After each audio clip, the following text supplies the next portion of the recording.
തനിക്കെതിരെ trans woman Avanthika ഉന്നയിച്ച ആരോപണങ്ങൾ പ്രതിരോധിച്ചു നടത്തിയ വാർത്താ സമ്മേളനത്തിന് ശേഷം വീട്ടിൽ നിന്നും ഇറങ്ങിയ രാഹുൽ മാങ്കൂട്ടത്തിൽ തിരുവനന്തപുരത്തേക്കുള്ള യാത്ര പാതി വഴിയിൽ ഉപേക്ഷിച്ച് വീട്ടിൽ തിരിച്ചെത്തി.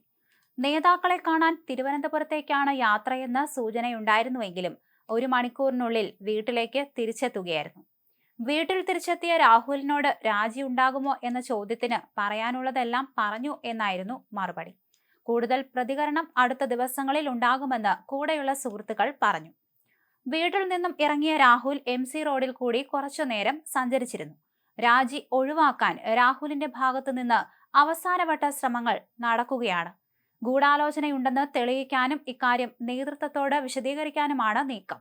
അവന്തിക കൈമാറിയ ഓഡിയോ സന്ദേശം പുറത്തുവിട്ടായിരുന്നു രാഹുൽ പ്രതിരോധിക്കാൻ ശ്രമിച്ചത്. എന്നാൽ രാജി ഉടൻ ഇല്ലെന്ന സൂചന നൽകുന്നതായിരുന്നു ആ വാർത്താ സമ്മേളനം. അതേസമയം KPCC രാഷ്ട്രീയകാര്യ സമിതി അടിയന്തര യോഗം ചേരും. ഓൺലൈനായിട്ടായിരിക്കും യോഗം ചേരുക. രാഹുൽ മാങ്കൂട്ടത്തിൽ വിഷയം യോഗത്തിൽ ചർച്ച ചെയ്യും. യോഗം ഇന്നുണ്ടായേക്കില്ല. വൈകാതെ പാർട്ടി തീരുമാനം അറിയിക്കുമെന്നാണ് KC വേണുഗോപാൽ പറഞ്ഞത്. രാജിക്ക് പാർട്ടി പറയണമെന്ന് അടൂർ പ്രകാശും പ്രതികരിച്ചു.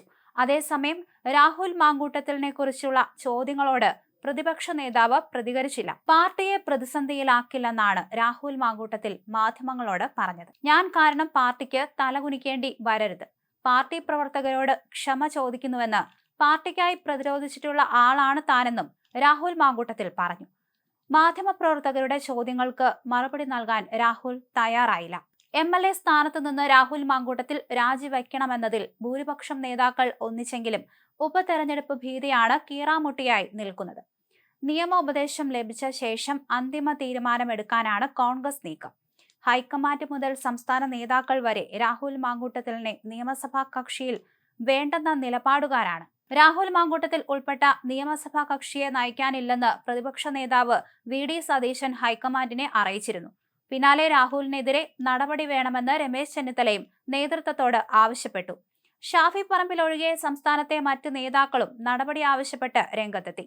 ഉപതെരഞ്ഞെടുപ്പ് ഭീതി ഒഴിവാക്കിയിട്ട് മതി അന്തിമ തീരുമാനം എന്ന നിലപാടിലേക്ക് നേതാക്കൾ എത്തിയിട്ടുണ്ട്. നിയമസഭയ്ക്ക് 1 വർഷത്തിന് താഴെ മാത്രമേ കാലാവധിയുള്ളൂ എന്നതിനാൽ ചട്ടപ്രകാരം ഉപതെരഞ്ഞെടുപ്പ് വേണ്ടിവരില്ല. എന്നാൽ തെരഞ്ഞെടുപ്പ് കമ്മീഷൻ അപ്രതീക്ഷിത പ്രഖ്യാപനം നടത്തിയാൽ പാലക്കാടിന് പുറമെ പീരുമേട്ടിലും ഉപതെരഞ്ഞെടുപ്പ് വേണ്ടിവരും.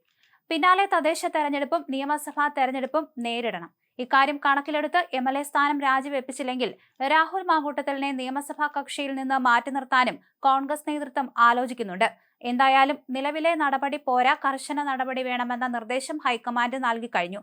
രാജിയായാലും മാറ്റി നിർത്തലായാലും തീരുമാനം വൈകില്ല എന്ന് ഉറപ്പാണ്.